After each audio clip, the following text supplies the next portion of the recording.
I loved her. We had the most incredible, wild times together. She came into my life at a really, really special time, but it was time to move on. Things had begun to slip really badly. More specifically, the transmission had started to slip, and it was time for me to sell my 1999 Honda Accord V6. Now, 19-year-old Tommy Toth driving that six-cylinder engine, 200 plus horsepower, going down the road, might as well have been driving a Maserati. Anyone who knows me knows how excited I was about the burgundy paint job with the gold strip down the side, hail to the Redskins, and the brand spanking new sound system in that thing made me feel completely alive every time I was behind the wheel singing, and my former steering wheel could tell you just how many spectacular renditions of Les Miserables I was singing directly to it. I dreamed a dream inside this car. Fast forward, 22-year-old me realized that a perpetually unreliable vehicle, a new wife, a newborn child, and a now failing transmission was something that I needed out of my life. And so I put it on Craigslist. I needed to land the sale, and days went by and it didn't happen. Fast forward a few more days, I get a text message about 6 in the morning that says, "Hey, saw your car on Craigslist. When can I come see it?" Yes. I get off work at 6:30 tonight. Feel free to come by anytime. He goes, "Great. I'm driving up from Charlotte, North Carolina. I will see you then." I'm in Old Town Alexandria, and he's driving up from Charlotte, North Carolina for my POS $2,500 car with a transmission failure. I'm landing the sale.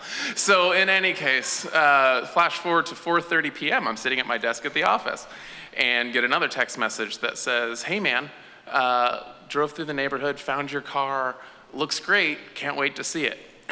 If you remember Craigslist, it's a bit of a dinosaur, but when you would make a listing, and rather than showing your pinpointed exact location, you would get a general area of a few neighborhoods, right? And so this guy drove up and down a few of those neighborhoods to find exactly where I live and where my car was, to look at it 2 hours before I told him to be there. Not weird at all. And so here we are, flash forward another couple of hours, rewind. I tell him, "Hey, sorry for the time discrepancy. Still can't be there till 6:30 p.m. And he goes, "All good. It's my girlfriend's birthday. I'm treating her to Applebee's." All right. Now flash forward to 6:30 p.m. and I pull into my driveway, and there is a SUV I don't recognize, beige, early 90s Chevy Suburban, big SUV. And figure it's them. I get out, and out of that SUV comes somehow exactly the person I imagined to come out of this car. Gentleman in his early 40s, 5'3", 110 pounds, soaking wet. And this guy's intense. He glances at me, but he's looking at my car, and he walks up and he goes, "Oh man, this is sweet. I knew the second I saw this car, I'd love this car. It's a little darker than I thought it'd be." And I was like, "Yeah, it's more of a burgundy than a red, and it's got the gold stripe there on the side." And he goes, "Burgundy and gold?" And I was like, "Yeah, sure." He stops what he's doing, turns around, goes back to that SUV, door opens, door closes, comes back on the other side. He's got this thick Redskin scarf around his neck. And he goes, oh man, I knew I loved this car. This is sweet. Second I saw this car, I knew it was my car. Oh man. And I was like, "Yeah, I'm glad you're as excited about it as I am. Sales going really, really well. Hell yes, this car's getting out of my life." "You want to see inside?" He goes, "Hell yeah." So we go, we sit down inside the car. I hand him the key. He puts the key in the ignition, and click, battery's dead. "Oh man, I'm sorry. I showed this car off last night. I must have left the center light on. Battery's in great shape. This is embarrassing. I'm sorry." He looks at me and goes, "It's all good, man. Need a jump?" And I was like, matter of fact, I do. So we go out, we put the jumper cables in the car, start up the car, and as my engine ignites, he's standing out in front of it, and he hears it, and he starts bouncing. And guys, he's jumping.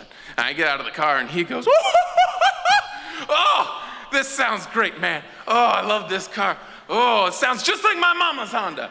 And I was like, yeah, it's a great engine. This 6-cylinder can really purr, if it's a lot of horsepower in it, and great reputation for the engine, so it's great. And he goes, yeah, I love it. And I was like, now you wanna get in and take it for a spin? He goes, hell yeah. So we go down, we sit in the car, and he's rubbing the steering wheel. He goes, oh man, oh, I love this car. This is sweet. He notices the brand new sound system, which we connect on. And so he's sitting there, he's enjoying it, and then he turns off the car. And he turns to me and goes, so how much I owe you? And I was like, oh, before we even take it out for a spin, it's all good. I'm asking $2,500. He goes, all right, man, listen, can you cut me a deal, cut it down to, $2,200? And I was like, man, I'm hard up for cash. And you just drove from Charlotte, North Carolina to Alexandria, Virginia to my car. You're leaving with it. No, I'm hard up for the cash. I gotta stay really firm on the price. He beats me.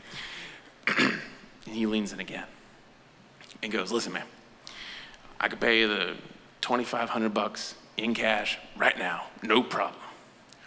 Or I could pay you $3,500 worth of any combination of coke and weed you want right now.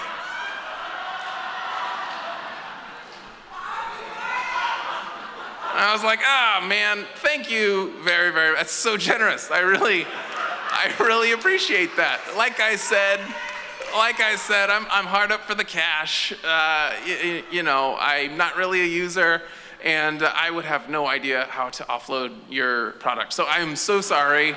I'm just gonna need the cash. And he goes, all right, man.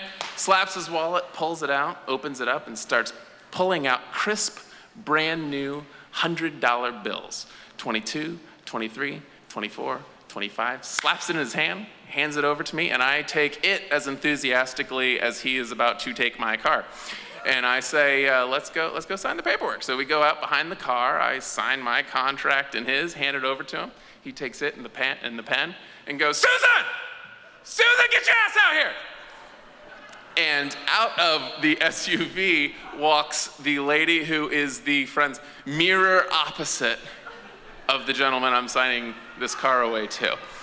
About 6 feet tall, not a single pound below 300, and not even a little bit of pep in her step, just dialed in. She comes in, and our friend leans in and goes, Susan, she takes care of all the legal stuff. She's on the papers, her name's on everything, And I was like, yeah, cool, man. He leans in again. He goes, listen, man, now you know I'm an honest man. And I'm gonna need a favor from you. See, I don't have any temporary tags taking this guy back down to North Carolina. Could you, as a friend, let me take your tags back down to North Carolina, and I swear to God, hand to God, I will I will mail them back to you first thing tomorrow morning. Now, I'm not one to judge whether this particular cocaine dealer is or is not an honest man. However, he was not going to be taking my license plates back down to North Carolina, nor driving with them between here and there. So I tell him, man, I'm sorry. I'd love to help you. My wife's inside. Rule number first was I need to come inside with those license plates. If I didn't, there would be hell to pay. He looks at me right in the eye and goes, man, I get it. Bitches be tripping. You got any cardboard? And I was like, yeah. He's like, you got a Sharpie? I was like, yeah. He's go in and get it. So I run upstairs, go get an old shoe box and get a Sharpie and start walking out the door. My wife, Beulah, is sitting there on the couch with our kid and goes, what the hell is that? I was like, I'm closing the deal, baby. So I go and I run back down the stairs and give him the shoebox, give him the Sharpie. Don't know how I couldn't have seen this coming. He starts tearing out pieces of that cardboard in a rectangle shape about the size of a license plate, puts them on the back, opens the Sharpie, and writes, "No tags, no tags," and screws them in to where the license plate would be, and goes, "Susan, better ride my ass back down to Carolina, girl. I ain't getting pulled over for this shit." She goes, "Gotcha, baby." And so we give each other a hug, and he decides he's ready to leave, Susan very, very close in tow. And there went this car that I loved, not as much as he loved, but I loved. And I had landed the deal. It was done. And she drove away, that car. And she'd driven away with a likely drug dealer who, rather than meeting me at a neutral location, had driven around and found my address and my home to pick up the car. And after driving away, very well may shift his exuberance for now owning this vehicle into frustrated, angry disappointment upon realizing that the car he hadn't bothered to test drive had a transmission failure that may not actually make it all the way down to Charlotte, North Carolina. Damn it. So, I walked back in the door and I was like, "Close the deal, baby." And put my $2,500 in my wallet and did not turn my phone on Do Not Disturb that evening. And sure enough, at about 1:30 in the morning, I get a text message. And it reads, "Hey man, drove like a dream. Thanks again." And I knew in that moment that I had missed a really, really fun, interesting career in used car sales. Thank you guys.